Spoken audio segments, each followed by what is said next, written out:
ഇതാണ് നമ്മളിവിടുത്തെ രാജപാളെ ശിമ്പിരി പിടിച്ച ചെറുക്കനാട്ടോ.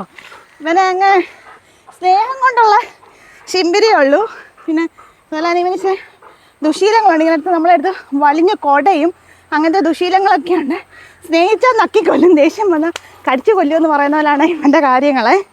ഇപ്പം എന്നെ അവിടെ നിന്ന് ഉരുട്ടിയതേ ഉള്ളൂ. പിന്നെ ഇവനെക്കുറിച്ച് പറയുകയാണെങ്കിൽ ഇവനെ നമ്മൾ മെച്ചറായപ്പോൾ നമ്മൾ കൊണ്ടുവന്നാണ് നമ്മുടെ വീട്ടിൽ. അന്ന് ഭയങ്കര അഗ്രഷനായിരുന്നു. പക്ഷേ ഇപ്പോൾ ഉണ്ടല്ലോ പഞ്ചപാവമാണ്. നമ്മൾ ആദ്യത്തെ വീഡിയോ കാണുമ്പോൾ നിങ്ങൾക്കറിയാം ക്യാമറാമാൻ ഇവരെ കടിക്കാൻ എടുത്തിട്ട് ഓടിച്ച ആളാണ്. ഇപ്പോൾ കുഞ്ഞ് പാവമായിട്ടൊക്കെ ഇരിക്കുന്നു. പിന്നെ എല്ലാവരും ചോദിച്ചു നമ്മുടെ ചെറുക്കൻ്റെ സൗന്ദര്യത്തിൻ്റെ രഹസ്യം എന്താണെന്നൊക്കെ. നല്ല രീതിയിൽ നോക്കുക, നല്ലപോലുള്ള കെയറിങ് കൊടുക്കുക, നല്ല ഫുഡും കാര്യങ്ങളൊക്കെ കൊടുക്കുക. അതുകൊണ്ടാണ് ഞങ്ങളുടെ ഈ ചെക്കനിവിടെ നല്ല ഗുണ്ടുമണി ചെക്കനായിട്ടിരിക്കുന്നത്. അപ്പം ഞാൻ ഒരു തവണ ലാഹയെ കൊണ്ട് ചെറുക്കൻ്റെ ഒരു വീഡിയോ ഇട്ടിട്ടുണ്ടായിരുന്നു. അപ്പോൾ എല്ലാവരും കണ്ണു വെച്ച് എൻ്റെ ചെറുക്കന് ഭയങ്കര ഗുണ്ടാ. ഇവിടെ ചെറുക്കൻ നീ ഒറിജിനല്ല ഡ്യൂപ്ലിക്കേറ്റ് എന്നൊക്കെ പറയുന്നുണ്ടായിരുന്നേ.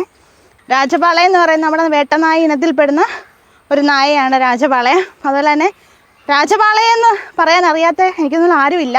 വേട്ടനായ എന്ന് പറയുമ്പോൾ ഉടനെ ആദ്യം ആൾക്കാർ പറയുന്നത് നമ്മുടെ രാജപാളയത്തിൻ്റെ പേരാണ്. പിന്നെ അതുകൊണ്ട് ഇവർക്ക് ഡ്യൂപ്ലിക്കേറ്റ് അങ്ങനെ ഇറങ്ങിയിട്ടില്ല. എന്നാന്ന് വെച്ചാൽ ഇവർ വൈറ്റ് കളറിൽ മാത്രമേ ഉള്ളൂ. പിന്നെ ഈ മൂക്കിൻ്റെ ചോമ്പ്, ഇതൊക്കെയാണ് ഇവരുടെ പ്രത്യേകതകളൊക്കെ.